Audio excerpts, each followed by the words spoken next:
네, 오늘 오전 9시 35분부터 서울중앙지검 10층 조사실에서 박 전 대통령의 대면 조사가 이루어지고 있습니다. 이 시간에도 박 전 대통령은 검찰의 수사를 받고 있는데요. 네, 세 분의 패널과 함께 박 전 대통령의 수사 상황을 자세히 점검해 보도록 하겠습니다. 네. 이 자리에 조혜진 전 새누리당 의원, 김홍국 경기대 겸임교수, 정태원 변호사 자리하셨습니다. 세 분 어서 오십시오. 어서 오십시오. 네, 안녕하십니까? 네.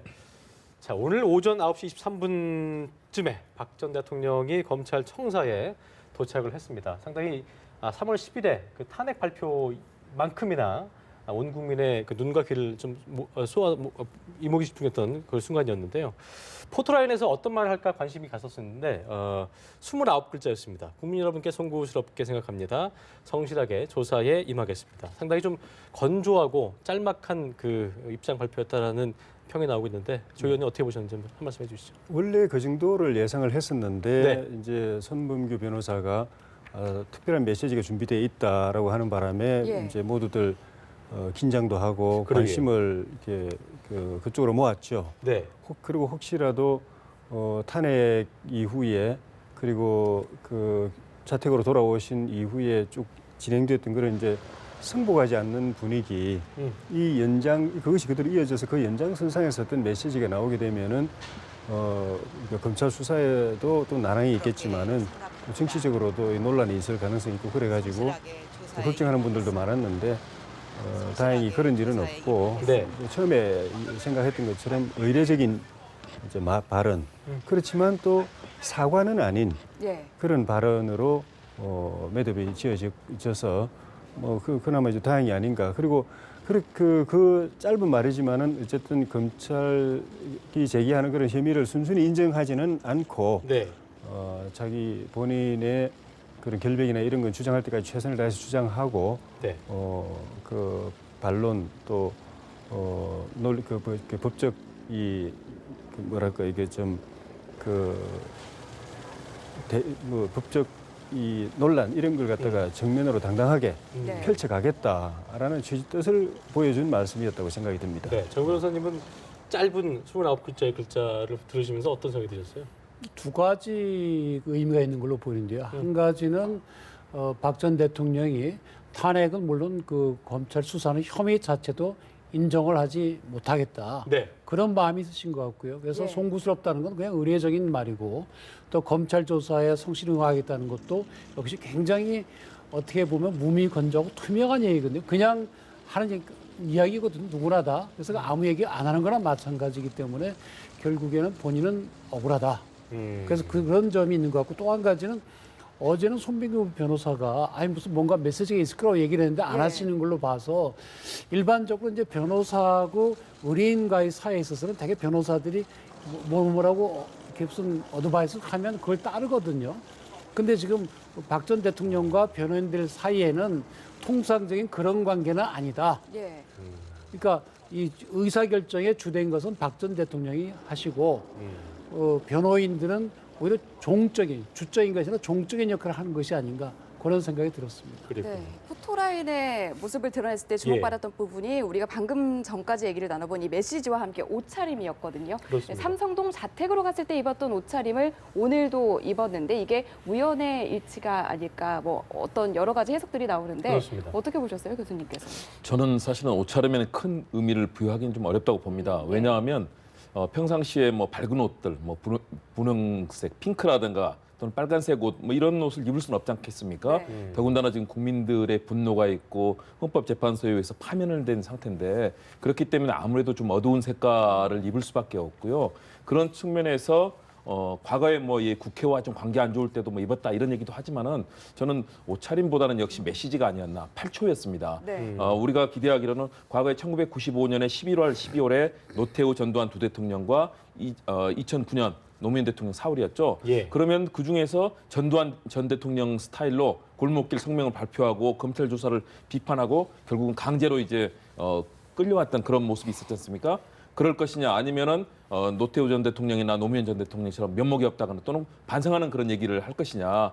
결국은 박 전 대통령 스타일대로 자신은 사익을 추구하지 않았고 당당하게 이 이 검찰 수사에도 임하겠다라는 강한 의지를 보여줬다고 보고요. 그래서 사실은 메시지 얘기 나왔을 때도 저희가 사실 큰 기대는 하기 어려웠다라고 생각했었는데 예. 예상대로 그랬던 거 좀 국민들께 좀 죄송하다는 사과의 말씀이 있었으면 훨씬 더 국민들이 좀 더 편안하게 박 전 대통령에 대해서 좋은 마음을 어느 정도 좀 회복할 가능성도 있었는데 그 부분이 되지 못한 부분 좀 아쉽습니다. 네. 네. 자, 박 전 대통령이 침착한 태도를 검찰 조사에 꽤나 잘 응하고 있다는 중간중간 이제 분석이 나오고 있는데요. 한웅재 8부장 검사와 꽤나 오래, 그러니까 거의 한 11시간 정도를, 그러니까 물론 중간에 휴식 시간 뺀다면 한 10시간 정도 되겠지만, 그러니까 한웅재 검사가 제3자 뇌물수수 혐의를 적용할 수 있을지 중심으로 조사를 진행한다고 했는데 이 부분이 공방이 된다 보죠, 아무래도. 우선 뭐 기초적인 그러니까 조사하려고 하면 네. 기초적인 문답을 많이 해야 되지 않습니까? 예를 들어서 대통령의 지위는 뭡니까? 그다음에 대통령의 그 하시는 그 권한 행사의 방법은 무엇이고 뭐 절차는 어떻게 하냐 그걸 미리 물어서 어느 정도 만들어 놔야 되거든요. 그 다음에 이제 뭐 경제 수석이 어떻고 뭐 그런 얘기가 나오잖아요. 그래서 그거 하는데 시간이 좀 걸렸을 것이고요. 또 한 가지는 박 전 대통령이 제가 보기에는 스스로 나는 아무 잘못이 없다. 법적으로도 그렇게 확신하고 계신 것 같아요. 그러면 검사들이 물어보는 데 대해서 그냥 아니다 모른다 그렇게 가볍게 넘어가는 것이 아니라 오히려 이거는 내가 법을 어긴 것이 아니다. 왜냐하면 하고 오히려 검사를 설득하려고 하시는 것이 아닌가 그런 추측도 좀 들고요. 네. 왜냐하면 하면 소신이 강하고 주관이 뚜렷하다면 그렇게 할 수도 있거든요. 예. 그래서 그 시간이 좀 걸릴 가능성도 있고 또 워낙에 물어볼 것이 13가지 혐의점에 대해서 물어봐야 되거든요. 네. 수사 기록도 뭐 5만 페이지가 넘고 그러다 보니까 시간이 걸리는 걸로 보이는데 아마 처음에는 무슨 뭐 박 전 대통령이 뭐 묵비권을 행사하지 않을 거냐 이런 얘기도 나왔지만 절대 그럴 일은 없는 것이 지금 스스로 나와서 본인의 잘못 없음을 밝히는 단계 아닙니까? 네. 그래서 열심히 그 방어가 아니라 오히려 공격적으로 방어를 하고 있지 않을까 그런 생각이 듭니다. 네, 말씀하신 이 13가지 혐의에 대해서 통째로 부인할 것이냐, 일부 인정할 것이냐 여러 가지 해석이 나오는데 어떻게 보고 그렇습니다. 계세요? 사실상 거의 대부분 부인하고 있지 않은가. 지금까지 검찰에서 흘러나오는 우리 취재 현장 얘기를 들어보면 그런 것 같습니다. 왜냐하면 유리한 부분에 대해서는 적극적으로 이에 대해 설명하고 그리고 불리한 그런 부분에 있어서는 간단하게 부인하는 이런 방식으로 해서 아마 치밀하게 준비를 했을 겁니다. 그리고 10시간 동안 200여 개의 질문을 검찰이 준비한 질문을 소화해야 되는데요. 그렇습니다. 역시 변호인단 측하고 그래도 뭐 8시간 또 몇 시간 최근에 이 여러 가지 협의를 했지 않습니까? 네. 준비된 질문에 대해서 대통령이 가졌던 박 전 대통령이 가졌던 여러 가지 생각들을 법적인 측면에서 그동안에 박 전 대통령이 했던 인터뷰라든가 이걸 보면 법리적인 측면보다는 굉장히 자신의 입장을 이 언론이라든가 또는 정치적인 입장에서 설명을 했었는데 지금은 그런 상황이 아니거든요. 말 한마디 잘못하면 그것이 결국은 본인에게 큰 불리한 상황이 되고 법리적인 측면에서 대응을 해야 되기 때문에 준비된 답변, 유리한 부분에 있어서는 설명을 하고 그렇지 않은 부분은 거의 부인하는데 아마 거의 대부분 다 부인하고 있는 것으로 얘기를 하고 있고 박 전 대통령도 그래야만 본인이 그중에 한두 가지라도 만일의 경우 상황이 뭐 본인이 인정을 하게 되면 다른 부분도 끌려 들어갈 수가 있기 때문에 정말 신중하게 하고 있을 것으로 보입니다. 제가 만약에 박 전 대통령의 변호인이라면 일단 그동안 수사 기록 같은 걸 봤잖아요. 최순실 등의 재판에서도 이미 나왔고 탄핵 재판에도 다 나왔거든요. 그러면 지금 검찰과 또 특검에서 넘어온 그 기록들이 뭐가 있는지 대충 파악이 됐거든요. 그걸 보면 어떤 사실에 있어서 부인할 수 없는 것들이 있거든요. 객관적으로. 근데 그런 걸 아니라고 하면 거짓말쟁이다 이렇게 되거든요. 그럼 진실을 얘기할 때도 아무도 안 믿어줍니다. 그러니까 계속 부인한다고 그게 유리한 건 아니잖아요. 그렇죠. 그러니까 아마도 제 생각에는 움직일 수 없는 객관적인 사실에 관한 것, 그것을 인정을 합니다. 근데 그게 혐의를 인정하는 것이 아니고 사실관계는 인정하는데 그것에 대한 법률적 평가를 달리하는 거죠. 의도가 그게 아니었다는 식으로. 그렇죠. 아주 쉬운 예로 그 정유라의 초등학교 동창의 아버지가 한다는 KD 코퍼레이션의 경우에 그 현대 자동차에다 납품을 하게 해줬잖아요. 근데 그거에 대해서 직권남용이나 뭐 이렇게 돼 있는데 대통령은 박 전 대통령 뭐라고 얘기하는가 하면 중소기업이 지금 기술력이 뛰어난데 그렇게 납품을 못한다는 그런 어려움이 있다니 내가 소개를 해준 거지. 그게 무엇이 나쁘느냐. 예를 들어서 지금 그런 식인 거죠. 그러니까 KD 코퍼레이션을 현대자동차에다가 소개해 준 거, 예. 그거는 부인할 수가 없는 거거든요. 나는 그거 몰라요. 그런 애들 이름도 못 들어봤어. 이렇게 해버리면 다른 말까지 다 거짓말한다고 되기 때문에 일단 예. 그렇게 움직일 수 없는 사실은 인정을 하고 다만 평가를 달리하는 거죠. 그러니까 이제 정 변호사님 말씀은 팩트는 있지만 이 증거를 들이대면 이게 뭐 있긴 있었지만 선이었다. 그렇죠. 그런 뜻이 의견은 아니었고 아니다. 이렇게 얘기하신다 할 수 있다 이런 얘기신 예. 거죠. 그게 또 가장 네. 현명한 방어 방법이죠. 여쭤본 김에 한 가지 더 궁금한 게 네. 그렇다면 일부 만약에 인정을 하는 것이 구속 여부에는 어떤 영향을 미치는지도 궁금한데요. 일부 지금 혐의들이 다 예. 중하기 때문에 일부만 인정이 된다 하더라도 뭐 사안의 중대성으로만 보면은 구속할 만한 사안이죠. 그렇겠네요. 구속하고 안 하고 또 다른 걸로 또 검토를 해봐야 되겠지만 사안들이 다 가벼운 게 아니죠. 결과적으로 뇌물죄 입증을 검찰에서도 지난 주말에 이제 대기업 그 간부들 뭐 회장도 그렇고요 불러내면서 뇌물죄 입증에 주력을 하려고 했는데 이 부분이 공방이었을 것 같은데 이 부분은 어떻게 좀 진척이 되고 있다고 좀 보고 계세요? 우선 그 대기업들에서 모은 돈이 714억이거든요. 그게 네. 이제 두 개의 그 재단법인으로 되어 있지 않습니까? K스포츠 재단하고 미르재단하고. 근데 그러면 이 돈을 모으는 것이 어떻게 해서 모아졌느냐? 그래서 검찰은 이거는 대통령의 직권남용 또는 강요에 의해서 돈이 모아진 거다. 돈 내라 그러는데 안 내면 불이익을 당할지 모르니까. 그러니까 예. 기업들이 이제 피해자로 인식이 됐잖아요. 근데 특검은 쭉 조사를 해보니까 네. 삼성 같은 데 의심스럽다고 조사를 해보니 그때 삼성물산과 제일모직에 합병이 있었다. 그래서 청와대가 도와줬다. 그렇다고 하면 이게 대가가 아니겠느냐. 예. 그래서 영장을 청구했더니 기각이 됐죠. 그래서 더 조사를 해서 보니 이거는 이재용 부회장의 경영권 승계와 관계되는구나. 예. 그래서 그거를 도와주고 이 출자를 한 것이다. 이렇게 된 거거든요. 네. 그래서 이제 이재용 부회장이 구속이 됐죠. 그렇다고 한다면 이제 삼성도 물론 그렇거니와 다른 기업들도 있거든요. 예를 들어서 SK 같은 경우는 최태원 회장의 사면도 있고 면세점도 있고 CJ 같은 경우 이재현 회장의 또 사면이 있고 예. 그다음에 롯데 같은 경우에도 또 면세점이 있고 여러 가지 이렇게 걸리는 대기업들의 경우는 이게 그냥 순수한 의미로 돈을 낸 것이 아니라 대통령으로부터 뭔가 대가를 받고 낸 것이 아니냐. 네. 이걸 이제 조사를 하는 거거든요. 네. 그러니까 이제 기업들은 종전에는 피해자였다. 이제는 뇌물을 준 사람은 어디를 이제 그런 위치에 있는 거죠. 근데 이제 문제는 이재용 부회장도 강력히 부인을 하고 대가한 게 없다. 네. 이렇게 부인을 하고 있고 또 특히 이제 자기가 피해자로 돼야 처벌을 안 받잖아요. 그러니까 네. 재판에서도 그런 적이 없다 그러고.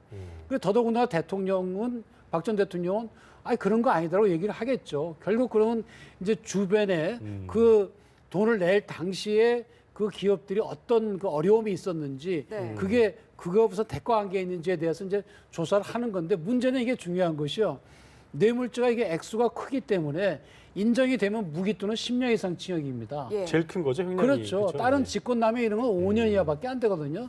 또 공무상 비밀에서 2년 이하밖에 안 됩니다. 그렇군요. 그래서 이게 인정이 되면은 뭐 아무리 쫓겨도 10년 아닙니까?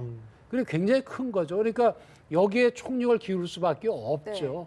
알겠습니다. 일단 뭐 검찰은 사고 넘치는 수많은 예. 증거들을 통해서 압박에 나설 것으로 보이는데 특히 안전수석의 업무 습척 그리고 정전 비서관의 휴대전화 녹취 파일 등이 어떤 역할을 할 것이냐 이 부분에 관심이 집중되고 있거든요. 그게 그 탄핵도 사실은 안종범 수석의 수첩 때문에 탄핵이 됐다라는 말이 나올 정도로 네. 그리고 안종범 수석의 수첩이 거의 사초 수준이다. 대통령 말씀하시는 거 하나하나를 거의 깨알같이 다 받아 적은 것이고 그래서 안종범 수석은 뭐 걸어다니는 뭐 증거나 마찬가지다 이렇게 말할 정도로 네. 그게 중요하고 이재용 부회장에 대해서 처음에 특검이 구속영장 청구한 게 기각이 됐다가 두 번째 다시 재청구해가지고 구속영장 발부되고 이재용 부회장이 구속되게 된 결정적인 계기도 안종범 수석의 두 번째로 발견된 수첩에 그 내용들이 다 나오기 때문에 네. 그런 것이었거든요. 그러니까 처음에 구속영장 청구했을 때는 제일모직하고 삼성물산 그 합병에 대해서 청와대가 복지부나 또 국민연금 이런 걸 통해서 도와줬다. 이렇게 해서 그 청구를 했는데 시점이 틀리지 않습니까? 그거 다 이미 다 되고 난 뒤에 그 대통령 독대를 한 거기 때문에 그 연결이 안 된다.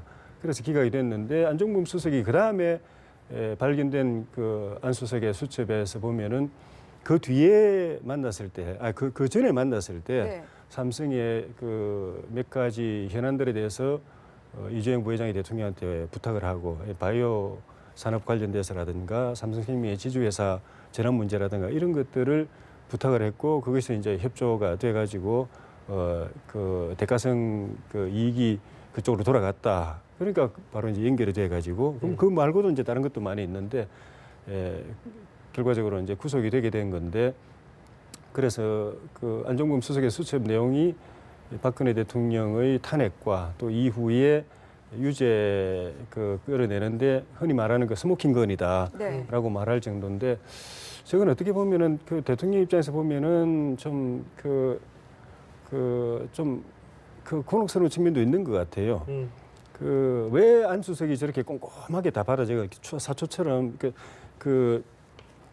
저기 옛날에 역대 왕들 옆에서 그 일일이 받아 적는 신하들처럼 그렇게 꼼꼼하게 받아 적고 정호성 비서관은 그 녹음까지 다 해가지고 나중에 다 풀고 이렇게 했느냐 하면은 대통령이 그만큼 무서웠다라는 거거든요. 실수를 용납하지 않고 한번 마음에 안 들면은 흔히 말하는 레이저 한 맞아버리면 바로 이제 자리 그만둬야 된다. 그래가지고 그 실수하지 않기 위해서 그렇게 다 받아 적었고 또 그 수석 비서관 회의라든가 이런 때 할 때 마주고 서로 토론을 하고 그렇게 했으면은 이게 일일이 받아 적을 염려도 없고 또 안 적어도 대통령 뜻을 충분히 이해할 수 있는데 그렇죠. 그런 분위기가 아니고 대통령이 일방적으로 말씀하시는 분위기 때문에 받아 적기만 열심히 해야 되고 안 받아 적으면 불성실하게 보이고 불경으로 보이고 그래서 다 받아 적었는데 그게 결과적으로 대통령에게 치명적인 그 굴레로 예. 돌아갔다라는 점에서 참 뼈아픈 부분인 것 같습니다. 네. 예.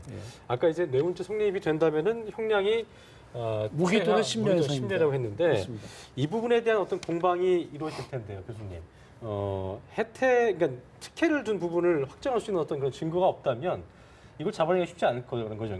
물론 이런 부분이 이제 모두 다 이제 조서에 나와 있겠고 나중에 법원이 판단을 하겠지만 어떤 판단이 좀 이룰 거라고 예상해 보세요. 예. 저는 검찰에서 증거가 차고 넘친다라고 말했었고요. 예. 여러 가지 상황에서 거의 대부분 검찰이나 특검에서 특히 특검에서 뭐 99% 이상 확신한다라는 그런 여러 가지 증거를 확보했습니다. 네. 조금 전에 얘기하셨던 안종범 전 수석의 수첩 같은 경우는 예. 뭐 종범 실록이다 네. 할 정도로 정말 꼼꼼하게 대통령의 지시사항에 대해서 조금 있으면은 제대로 적고 있냐라고 꾸지람까지 나올 정도로 그래서 거기서 더 긴장해서 정말 한자 한자 빠뜨리지 않고 적었다는 거 아니겠습니까? 예. 다시 말해서 대통령의 지시 일거수일투족이 다 수첩에 나와 있고요. 그 네. 목소리 또 정우성 비서관의 그런 휴대폰에는 그런 부분이 다 있지 않습니까? 네. 그리고 그동안에 나왔던 여러 가지 증언과 증거들을 따진다면 사실은 이 부분을 벗어나기는 어려운 것으로 보입니다. 그래서 검찰에서도 피의자로 입건을 했고요. 특검도 마찬가지고요. 헌재에서도 이런 여러 가지 부분, 물론 뇌물죄 부분은 헌재에서는 일단 제외하고 봤습니다만 예. 그런 전반적으로 세 군데 기관에서 인정된 부분이라는 점에서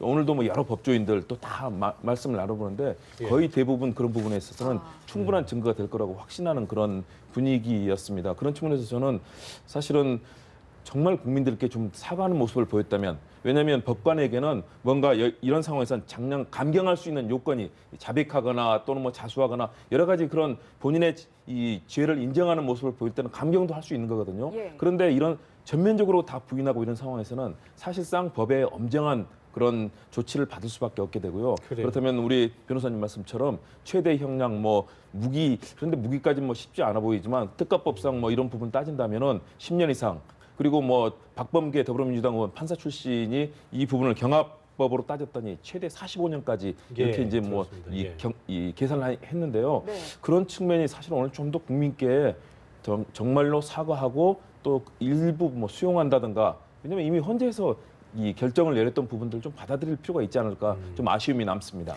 네. 그 뇌물죄에 관해 가지고는 이제 그 검찰이 두 개의 선을 넘어야 되는데 네. 한 가지는 뭔가 하면은 아까 말씀드린 대로 그 돈 출연한 것, 네. 재단에 출연한 것을 지난번 그 검찰의 일기 특수본 때는 그 직권남용 강요라고 내지는 했었죠. 강요라고 네. 그랬거든요. 근데 똑같은 거를 특검은 이제 뇌물이라고 봤잖아요. 그렇습니다. 그러면 직권남용과 뇌물이 두 개가 다 가능한 것이냐?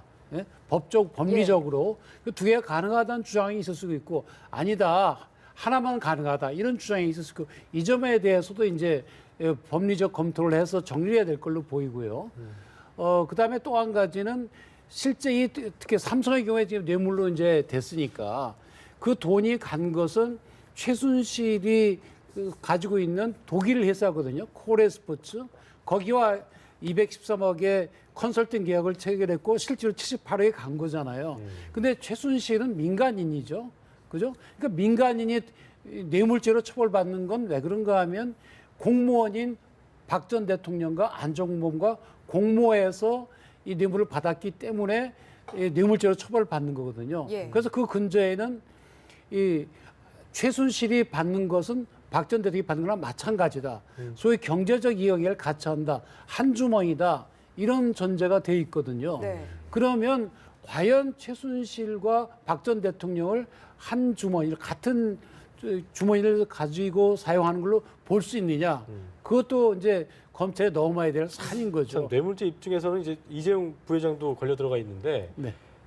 삼성 입장에서는 강요 쪽으로 가야 당연하죠. 그렇죠. 이 부분 당연하죠. 때문에도 상당히 좀 검찰이 상당히 좀 애를 먹을 것 같기도 하고요. 이 부분 그 사실 그 박 전 대통령을 독대했을 때 그렇죠.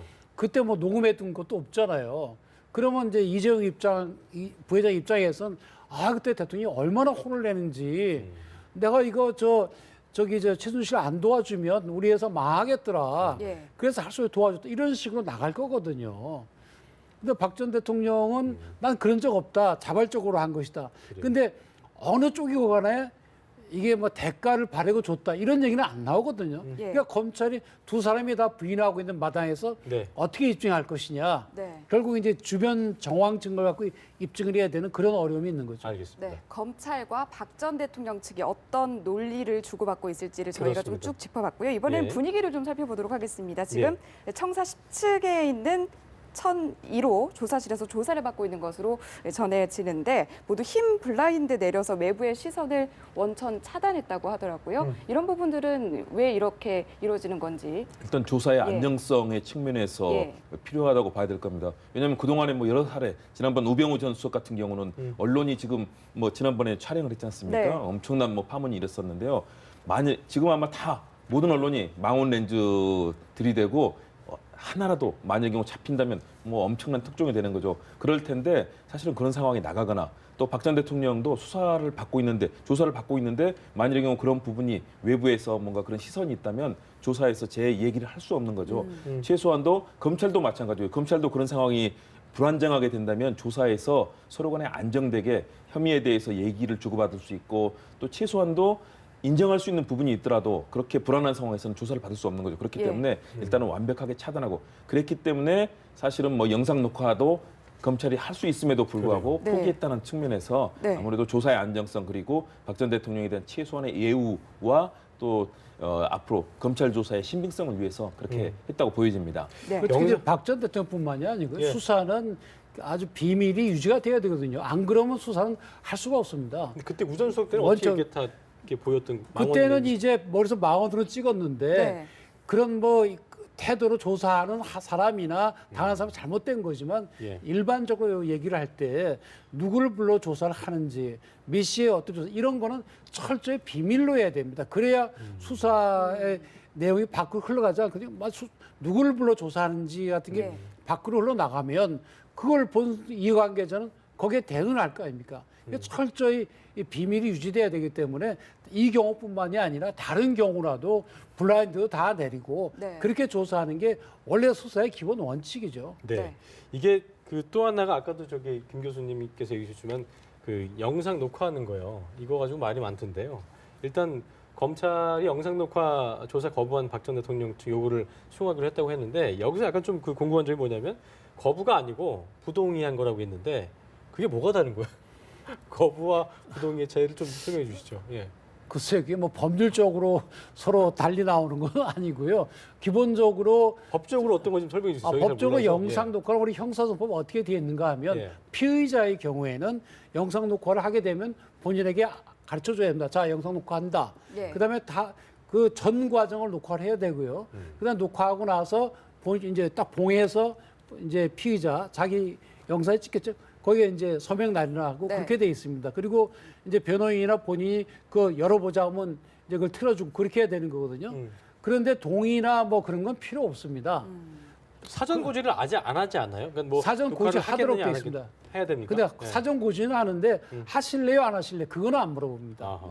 그래서 예. 이 경우에도 본인이 거부해도 영상 녹화는 할 수가 있는데 문제는 현실적으로 볼 때 이거 왜 하는가 하면 필요성이 이제 조서를 작성합니다. 문답. 네. 근데 법정에 가서 난 그 조사 받을 때 검사가 막 협박을 했다. 이거 인정 안 하면 뭐 어마어마한 벌을 주겠다 해갖고 그래서 할 수 없이 인정했습니다. 라든지 뭐 고문 당했어요. 라든지 이런 조서의 신빙성 내지는 이미 성립에 관해서 주장이 나오는 걸 막기 위해서 하는 거거든요. 주된 목적이. 그런데 그런 것이 나올 가능성이 없으면 굳이 이걸 할 필요는 없는 겁니다. 네. 그런데 지금 박 전 대통령 같은 경우는 안 한다 그러잖아요. 나 원하지 않는다 그러잖아요. 그것이 동의건 거부건 간에. 그런데 그걸 영상 녹화를 하면 이게 제대로 조사가 되겠어요? 네.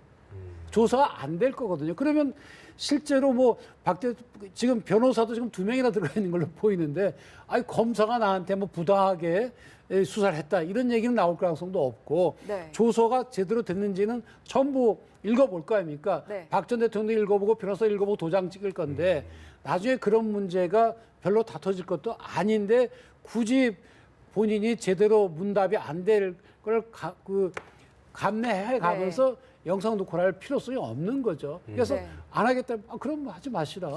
그렇게 하는 그리고 거죠. 또 관심을 끌었던 부분이 예. 호칭 부분인데요. 예. 대통령님께서라고 표현을 했다고 하는데 검찰이 이처럼 예우에 신경을 쓰는 이유는 뭐라고 보세요? 그 검찰 모처럼 잡은 기회라고 볼 수 있지 않습니까? 그 전에 검찰이 그때는 현직에 계실 때지만은 그 대면 조사를 하려고 시도를 했는데 안 됐고 특검도 신랑이 하다가 결국 안 됐고 그 대통령 직접 조사 없이도 다른 혐의자들을 충분히 조사해가지고 충분히 증거 확보했죠. 네. 뭐 저 최순실, 안종범, 또 이재용 부회장, 이 기타 다른 혐의에 있어서는 김기춘, 조윤선 등등 다 충분히 조사해가지고 그 증거 확보하고 자료들은 확보해놨지만은 활용 점정이라고 해서 이 모든 그 공범들의 주범이라고 할 수 있고 이 모든 혐의의 정점에 있는 대통령을 직접 만나서 조사하지 않았다라는 것이 그 어떻게 보면 굉장히 부담스러운 결함으로 남을 수가 있었거든요. 예. 기소를 하고 재판을 하는 과정에서도 그렇고 지난번 탄핵 심판하는 과정에서도 대통령 지지자들 또 탄핵 반대하는 분들이 줄기차게 이야기했던 것이 대통령한테 말 들어봤냐. 그 사실 대통령이 거부한 건데 그분들은 대통령이 자기 소명할 기회도 안 주고 이렇게 일방적으로 죄인으로 몰아서 이렇게 탄핵시켜도 되느냐 이렇게 계속 주장할 수 있는 근거가 그런 것이었거든요. 예. 그래서 이제 검찰도 이번에 어떻게 보면 마지막 기회인데 어쨌든 출두를 거부하지 않고 오셨지 않습니까? 예, 예. 오셨기 때문에 또 이거 하루를 넘겨서 또 이틀, 사흘 조사할 수도 없는 상황이기 때문에 이 시간이 검찰 입장에서 볼 때는 어떻게 보면 굉장히 조심스러운 거죠. 네. 그래서 뭐 조금이라도 좀 전에 뭐 블라인드 치고 뭐 저기 녹음 녹화 안 하고 뭐 이런 것도 다 그 대통령, 여성 대통령이기도 하고 탄핵을 당해서 굉장히 심적으로 좀 이렇게 위축돼 있기도 하고 또 본인이 뇌물죄가 돼서 감옥에 갈 수도 있고 형량도 좀 전에 말씀대로 중형을 받을 수도 있고 이런 것 때문에 굉장히 불안정한 상황하고 예민한 상황이기 때문에 예. 여기서 호칭 하나도 좀 예민한 문제가 될 수 있고 또 검찰 입장에서 볼 때는 그런 심리 상태에 있는 대통령을 최대한 이렇게 편안하게 해드리고 다르게 말하면 좀 무장 해제시켜가지고 편하게 진술할 수 있도록 만들어 드리려고 하는 그런 취지가 아니었는가 하는 생각이 들고 그런 측면에서 보면은 좀 전에 그 녹화 부분도 예. 그냥 법적으로 보면 통보만 하면 되거든요. 지금부터 녹화 들어갑니다 하고 하면 되는데 예. 사실은 그렇게 안 했을 가능성이 좀 있어 보여요. 녹화하려고 하는데 괜찮겠습니까? 라고 불필요한 질문을 했을 가능성이 있어 보여요. 왜냐하면 특검 때 그것 때문에 무산된 적이 있기 때문에 네. 그렇게 안 물어보고 그냥 진행하면 이분이 또 어떻게 반응할지 모르겠다.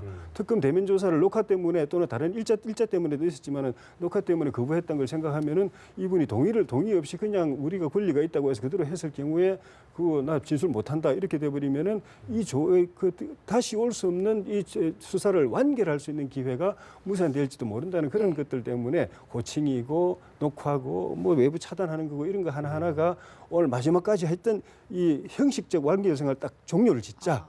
그래서 넘기자, 법원에 넘기자 하는 거기에 그 모든 것이 이제 검찰 측에 관심이 집중되어 있는 걸 보여주는 한 모습이라고 생각해요. 네. 뭐 그 영상 녹화는 꼭 대통령이 특별히 대우해 준 건 아니고요.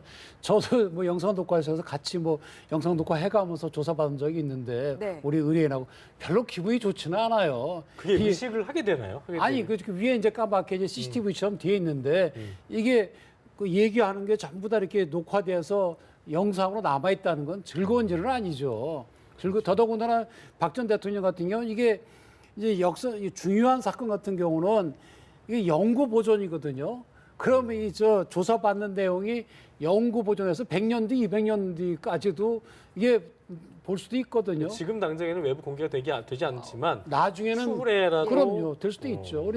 그러니까 우선 그것도 부담스럽고 또 문답하는 것을 이게 녹화한다는 것 자체도 부담스럽고. 예. 그래서 이제 뭐 원하지 않았을 가능성이 있죠. 그런데 박 전 대통령 같은 경우에는 영상에 대해서 트라우마가 있었을 수도 있다고 봅니다. 어떤 트라우마입니까? 탄핵 재판 때 그 다 녹화됐거든요.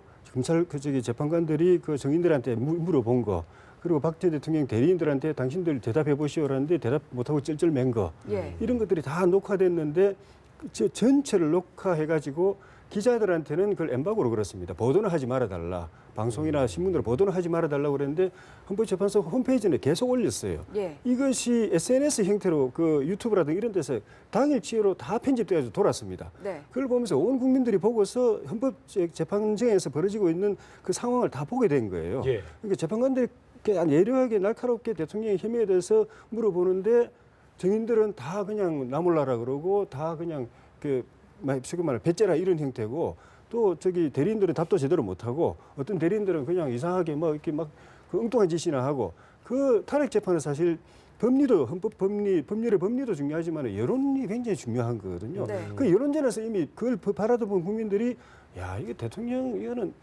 어디 빼도 박도 못하네라고 되어버렸던 거죠. 예. 근데 이것도 보면은 100년 뒤, 200년 뒤도 중요하지만 이게 법정에서 대통령이 끝까지 부인하면은, 그리고 제대로 정상적으로 조사받은 내용 자체도 법정에서 부인하면은 증거로 제출될 수도 있어요. 예.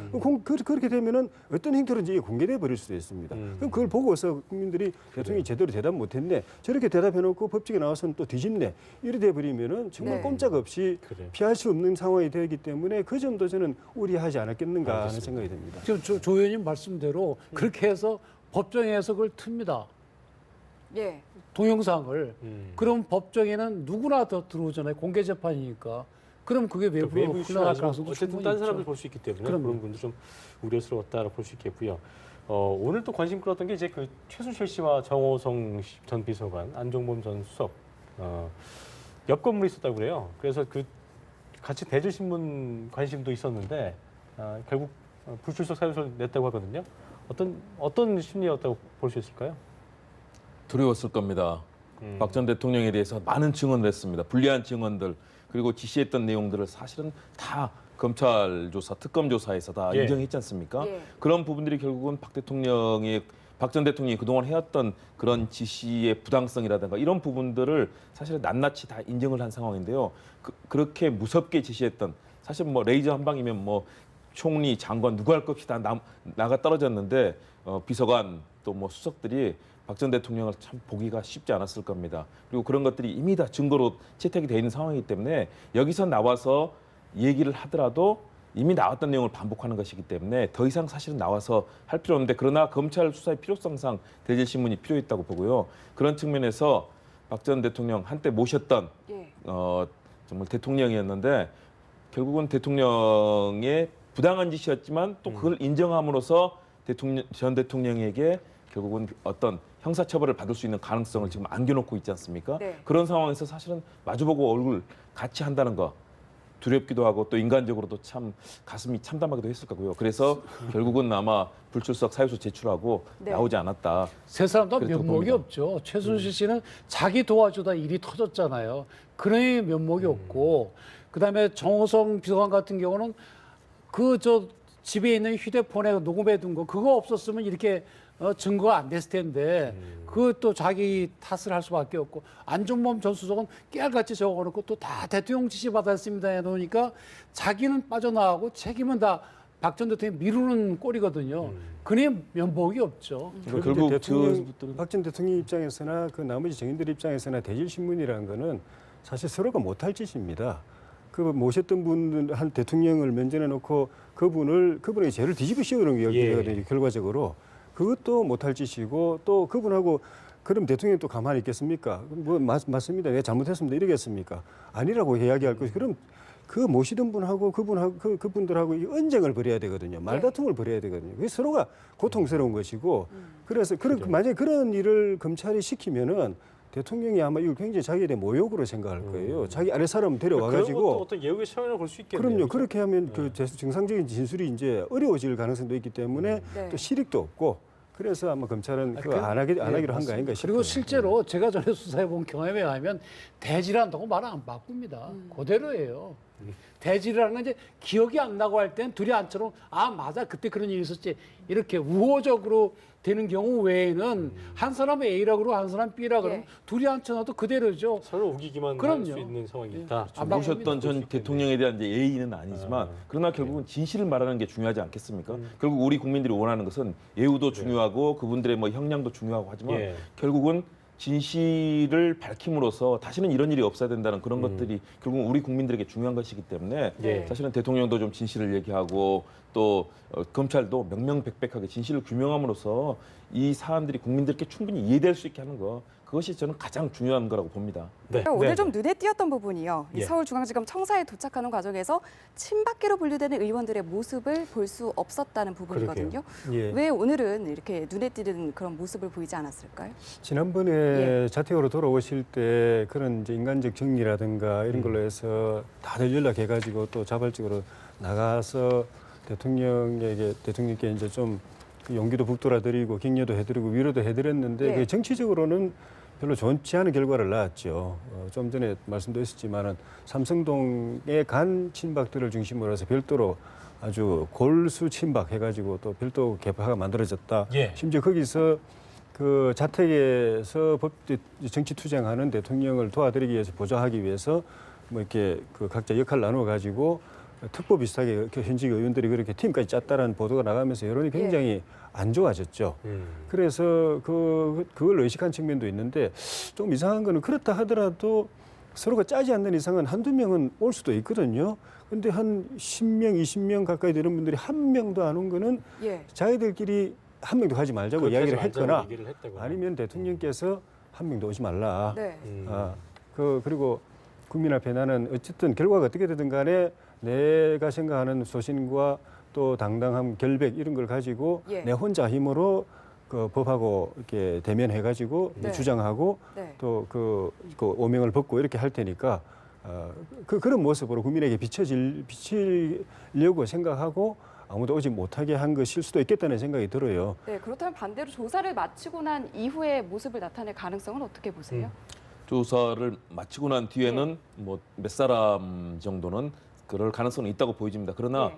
자칫하면 그것이 지난번 삼성동 자택으로 퇴거할 때 당시에 그런 모습이 결국은 국민들에게 불복하는 모습들 그리고 그것이 정치적인 향후의 공방으로까지 이어지는 그런 모습 때문에 우려를 낳지 않습니까? 그렇기 때문에 자극하는 모습이 도리어 현재 검찰 조사라든가 또는 앞으로 재판부에게도 부정적인 영향을 미칠 수가 있다. 예. 지난번에 헌법재판소도 마찬가지 아니겠습니까? 장외 집회 나가서 변호인단이 대리인단이 도리어 선동을 하고 이런 모습들이 결국은 도리어 더 국민들에게 비판을 받았던 측면에서 이번에는 정말 조심하자라는 공감대가 아마 저는 삼성동 자택뿐만 아니라 또 자유한국당 의원들 그동안에 네. 소위 말하는 삼박이라고 해서 삼성동 친박 뭐 8인방이라든가 이런 평상시 스타일로 보면 안 나갈 그런 의원들이 아니거든요.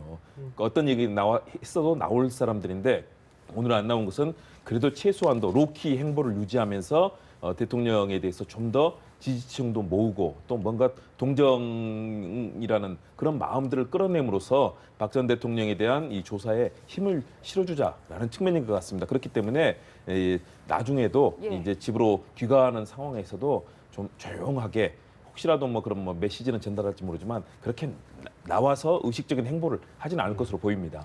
정치인들이 저 검찰청에 오면 안 됩니다. 그럼 결국 뭐 검찰에다 압력밖에 더 됩니까? 근데 이 사건은 뭐 박 전 대통령 억울하다고 하지만 다른 또 그 피의자들 구속되고 재판받는 거 보면 박 전 대통령도 잘못 있는 걸로 상당히 의심이 되지 않습니까? 그러면 그 점에 대해서 검찰이 국민으로부터 위임받은 그 권한에 근거해서 철저히 조사를 해 진실이 무엇인가 그걸 밝혀내야 되는 거 아닙니까? 그럼 그 진실을 밝히는 과정에 자꾸 정치인들이 왔다 갔다 하게 되면 진실은 저리 가버리고 예. 정치적으로만 흔들 수가 있죠. 그거는 국민이 원하는 게 아니죠. 국민들이 보시고 지금 박 대통령을 억울하다고 생각하는 국민들도 있을 것이고 아이 좀 저러면 안 되는데 잘못한 게 맞아. 법을 어긴 게 맞아. 이런 분도 계실 거 아닙니까? 그렇다고 한다면 그 판단한 근거를 만들어줄 때는 어딥니까? 검찰청이고 법원이거든요. 그러면 거기는 순수한 정치가 개입되면 안 그럼요. 된다. 예. 수사와 재판을 통해서 진실을 밝히도록 해야지 거기 가서 뭐 대통령 힘내시오라든지 또는 뭐 야당 의원들이 가서 뭐 구속해라고 한다 이렇게 정치인들이 나서면 안 되는 겁니다. 그래요. 오늘 박 전 대통령 그 수사 놓고 정치권에서 뭐 여러 가지 셈법들이 다양할 텐데요. 일단 기본적으로 그 진실 규명이 잘 이루어지 반성이나 사과가 없었다는 대체적인 평이 있는 반면에 자유한국당 같은 경우는 입장이 없다는 것이 공식적 입장이다라는 입장을 내놨습니다. 이 부분은 어떻게 저희가 해석을 좀 해야 될까요? 자유한국당 입장에서는 속마음은 대통령께서 국민 앞에 그 겸허하게 또 실망시켜드린 부분에 대해서는 사과나 사죄를 하고 예. 또 검찰 수사 결과에 혐의가 나오면은 그에 대해서는 응분의 대가를 순순히 이제 받겠다. 이렇게 해서 민심이 누그러지고 또 더 나아가서 예. 대통령에 대해서 좀 안쓰러운 마음이 그 국민들 마음 속에서 싹 트는 그걸 자유한국당 그 의원들 입장에서는 그걸 바랄 겁니다. 반대편에 있는 의원들은 그 정당이나 또 의원들은 말은 어떻게 할지 몰라도 그 반대의 입장일 가능성이 있는 것이고 네. 그런 이제 상황인 것 같은데 당에서는 어쨌든 이 당이 일부 이제 탄핵에 찬성했던 비박 의원들도 거기 남아 있고 또 임명진 비대위원장 같은 경우에는 박근혜 대통령 색깔을 완전히 지우려고 당명도 바꾸고 또 박근혜 대통령 최측근 의원들 쫓아내려고도 시도도 하고 이렇게 하지만은 오늘까지의 논평도 안 한다고 했어요. 예, 오늘까지의 현실은 자연인이기 어쨌든 때문에. 예. 친박당입니다. 박근혜 대통령과 가까운 친박 의원들이 압도적 다수인 당인 상황이기 때문에 대통령이 범죄자로 규정을 단죄를 받아가지고 처벌을 받게 되는 것도 이 정치적으로 이 당에는 굉장히 부담이 되고 네. 예. 또 그 대통령께서 민심과 이렇게 거슬러 가면서 국민들이 계속 실망하고 좀 분노하는 그런 그 입장을 계속 가져가는 것도 부담이 되고 그래서 이 당 차원에서는 참 곤혹스러운 입장이라서 이럴 수도 없고 저럴 수도 없는데 예. 뭐 원내대표라든가 이런 분들은 좀 원론적인 입장은 밝혔습니다. 나머지 분들은 보니까 여당에서 여야가 없어져 버려가지고 좀 애매하긴 한데 민주당의 이재명 시장 같은 경우는 구속시켜야 된다고 아주 그렇습니다. 강하게 청와대 이야기하고 압수수색도 해야 된다고 얘기했고요. 예, 바른정당의 또 유승민 원내대표 같은 경우에는 불구속수사에 대한. 나라의 품격을 생각한다면은 수사는 물론 이제 해야 한 번 정도밖에 안 이루어질 거기 때문에 네. 구속시켜놓고 다시 부르고 이게 자체가 없다고 봐야 됩니다. 이제 바로 재판으로 넘어갈 가능성이 많은데 나라의 품격을 생각한다면은 그 불구속 상태에서 수사를 받게가 아니라 재판을 받게 해주는 게 바람직하겠다 이렇게 이야기를 했는데 예. 대선 과정이기 때문에 만약에 검찰이 대통령에 대해서 굉장히 억압적으로 위압적으로 하고 가혹하게 대하면은 흔히 말하는 동정론이 일어날 수가 있고 그건 야당에서 사실 굉장히 예민하게 부담스럽게 생각하는 것이고 예. 좀 전에 말씀드린 대로 거꾸로 대통령께서 끝까지 부인하고 국민의 기대와 다른 방향으로 갈 경우에는 그 국민적 저항이 더 커지기 때문에 예. 박근혜 당이라고 했던 자유한국당이라든가 이런 옛날의 범여권들이 부담스러운 상황이 되고 그래서 그런데 만약에 검찰이 그냥 정상적으로 이것도 위압적으로도 안 하고 그렇다고 특별히 봐주지도 않고 정상적으로 수사 절차를 진행하고 대통령께서도 여기 가서 내가 좀 굉장히 좀 뭐 강압 수사를 받았다라든가 뭐 그런 말씀 없이 뭐 절차에 대해서 동의하고 이렇게 네. 되면은 뭐 큰 변수가 없을 수도 저는 있다고 봅니다. 네, 그렇다면 예. 오늘 전반적으로 지금까지 읽혀지고 있는 조사 분위기를 염두에 뒀을 때 대선 전국에 미칠 영향이나 그런 각 당과 각 후보에 미칠 영향성은 어떻게 보고 계십니까? 일단은 두 가지가 있을 겁니다. 박 전 대통령에 대해서 지지하고 탄핵 기각을 바랬던 그런 정치 그룹에서는 아무래도 동정론을 가질 거고요. 분명히 그런 여론이 분명히 있습니다. 그리고 반면에 도리어 이 검찰 조사 과정에서 그리고 예. 또 새로운 얘기들이 흘러나오고 이렇게 헌재 결정에 대해서 사실상 불복하는 모습을 보였을 때 예. 국민 여론은 더욱더 이런 그동안 있었던 적폐라든가 이런 부분을 청산해야 된다. 그리고 구속 수사해야 된다라는 그런 여론이 높아질 수 있거든요. 그런 측면에서는 좀 두 가지가 다 있는데 현재 국민적인 여론을 본다면 어쨌든 탄핵에 찬성하고 이런 수사에 대해서도 찬성하는 여론이 지금 상당히 높지 않습니까? 그리고 박 전 대통령에 대해서도 마지막 뭐 업무라든가 지지도 다 본다면 마지막 거의 뭐 5% 한 자릿수로 추락해 있었기 때문에 사실상 기본적으로는 야권의 상당히 힘이 주어지는 지지세가 가는 흐름인데요. 그러나 만일의 경우 여기서 혹시 뭐 가혹행위라든가 또는 거친 행동으로 지나치게 박 전 대통령이 뭔가 탄압받는 듯한 모양새가 된다면 또 다른 그런 집계라는 모양새가 될 수 있을 겁니다. 예. 그러나 현재의 흐름으로 봤을 때는 아무래도 역시 야권에게 주된 흐름이 가 있는 그런 분위기고요. 그렇기 때문에 대선 주자 여론조사하면은 60% 이상이 다 지지하는 것이 야권 후보에 가고 이 보수 후보에게는 약 15% 정도 모이는 상황 아니겠습니까?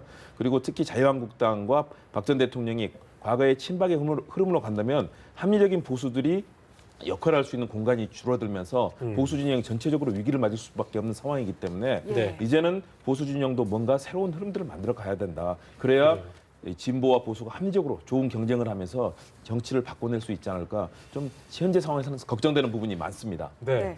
8시 한 30분쯤에 이제 이원석 특수일부장 검사가 바톤을 이어받았는데 제 끝으로 상당히 그 시간이 꽤 앞선 조사가 1막이 꽤 오래 걸렸기 때문에 2막이 아마 자정은 넘기지 않을 것이다 이런 뭐 예상도 있었고 했는데 지금 상황을 본다면 앞으로 수사 과정도 그렇고요. 어떤 게 남아 있고 어느 정도 예상하는지 좀 들어볼까요? 우선 기본적으로 앞으로 필요한 시간이 네. 이제 조사를 했으면 그 조사가 이제 답한 대로 돼 있는지 읽어봐야 되거든요. 예. 그거 이제 박 전 대통령이 읽어볼 것이고 변호인도 읽어보는데 예.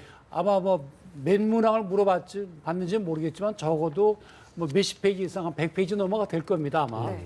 따라서 그 읽어보는데 적어도 3시간은 걸립니다. 그걸 그것만. 다 읽어보죠. 한 글자 다 한 글자. 읽어봐야죠. 다 읽어보고 이게 표현이 잘못됐거나 그런 것을 고치거든요.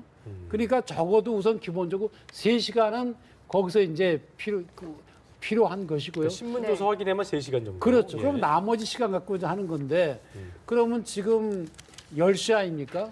그럼 일단 여기다 3시간 더하면 벌써 1시네요. 1시나 마찬가지거든요. 네. 그러면 내일 새벽 아침 6시까지 한다 그래도 앞으로 조사할 수 있는 건 한 5시간 남은 거죠. 네. 그 맥시멈은 6시 정도까지라고 봐야 될까요? 그러니까 해가 뜨도록 내일 아침에 6시에 해가 뜨는데 그때 되면 지쳐서 조사를 할 수도 없고 네. 조사를 받을 수도 없습니다. 현실적으로. 네. 저도 이제 그 변호인도 입회해 봤는데 이게 한 20시간 넘어가면요. 정신이 하나도 없어요. 네. 조사하는 사람이나 조사 받는 사람이나 그래야 횡설수설되기 때문에 조사가 네. 진행이 안 돼요. 이렇게 긴 조사를 마치고 나면 이제 검찰이 가장 어려운 결정을 하게 되는데 검찰의 그래요. 판단이 또 주목되는 상황입니다. 오늘 그렇습니다. 말씀 여기까지 듣겠습니다. 네. 고맙습니다. 선생님 고맙습니다.